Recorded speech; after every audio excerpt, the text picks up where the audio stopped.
Guys, for today's video ay yung gagawin po natin na content ngayon ay ikutin po natin yung buong palayan dito guys, kasi nakita ko yung guys yung mga palay dito parang mataba na guys. Tingnan nyo guys, so parang mataba na yung mga palay dito kasi mabilis yung pagtataba nito guys. So tingnan nyo, mabilis yung pag-asenso ng palay dito guys. So tingnan nyo, yan, tingnan nyo guys yung sa kabila guys. So tingnan po guys, ikutin po natin yung buong palayan dito guys.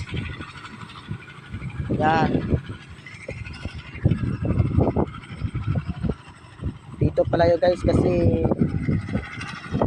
yung palayan dito guys parang ano, kung sa Tagalog parang malapad guys. So yan,